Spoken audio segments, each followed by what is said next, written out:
नमस्कार, मी अजिंक्य भातंब्रेकर. तुम्ही पाहताय लोकशाही मराठी. महाराष्ट्र लाईव्हच्या सुरुवातीला एक राज्यातली महत्त्वाची मोठी घडामोड आपण पाहणार आहोत. नेते दिलीप वळसे पाटील यांनी पुण्यातल्या मोदी बागेत शरद पवारांची आज भेट घेत गुरुपौर्णिमेच्या निमित्तानं त्यांचा आशीर्वाद घेतलाय. ही भेट पूर्णपणे रयत शिक्षण संस्थेच्या कामासंदर्भातली होती. यात कोणत्याही प्रकारची राजकीय चर्चा झालेली नाही, असं वळसे पाटलांनी स्पष्ट केलंय.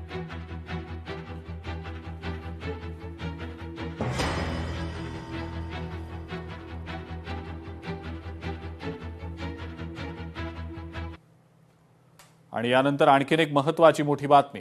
लोकसभेमध्ये परीक्षा सुधारणा विधेयक आज मंजूर झालेलं आहे. आवाजी मतदानाद्वारे हे विधेयक मंजूर केलं गेलंय. लोकसभेचं कामकाज उद्यापर्यंत तहकूब करण्यात आलेलं आहे. मोठ्या गदारोळामध्ये हे विधेयक मंजूर करून घेतलं गेलेलं आहे.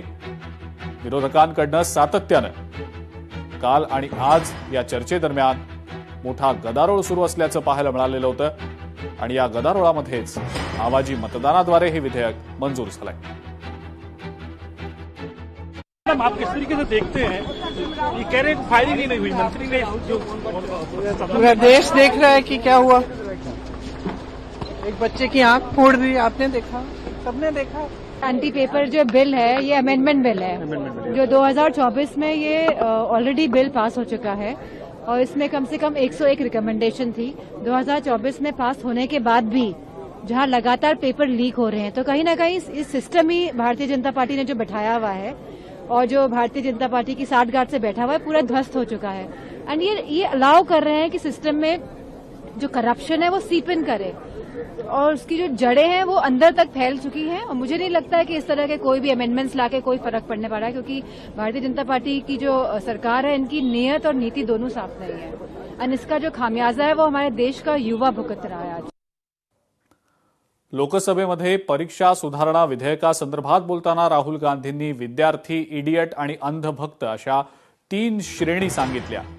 त्यांच्या या वक्तव्यांमुळे सभागृहात प्रचंड गोंधळ झाला. सत्ताधाऱ्यांनी राहुल गांधींच्या या वक्तव्यांवर तीव्र आक्षेप नोंदवला.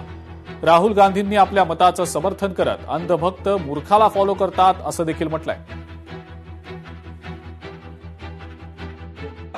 She says the student wears the truth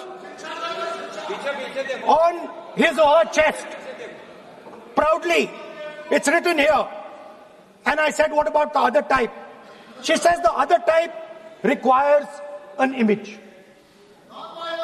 It requires an image, and as that image is not true, because the idiot is trying to pretend that he is God. I'm not talking about that. As it is not true, and the idiot is trying to pretend he's God, he has to create this massive image. Then I asked a question, sir.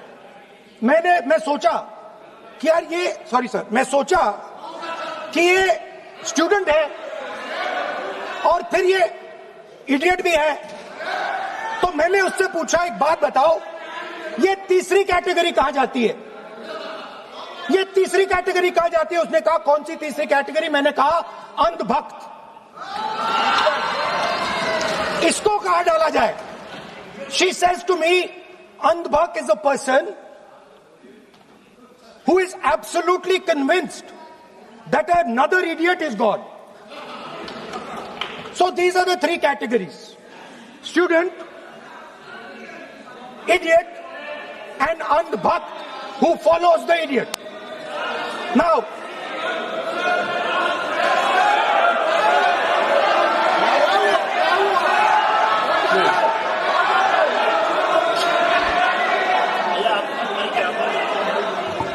so Speaker sir, सबसे पहली माफी तो राहुल गांधी जी को देश के युवाओं से मांगनी चाहिए. अगर उन्होंने इडियट शब्द का इस्तेमाल विद्यार्थी के लिए किया है, स्टूडेंट के लिए किया है, तो हमें इस पे घोर आपत्ति है. अगर इडियट शब्द का इस्तेमाल उन्होंने अपने लिए किया है तो हम इसका स्वागत करते हैं. ये सेल्फ रियलाइजेशन उनकी है, उन्होंने एक्नॉलेज किया है. और अगर अपने लिए इडियट बोला है तो दूसरा, असंसदीय शब्द का इस्तेमाल बार बार पार्लियामेंट में करना, ये राहुल की आदत बन गई है. राहुल के रूल्स एंड प्रोसीजर्स का उल्लंघन करना आदत बन गई है।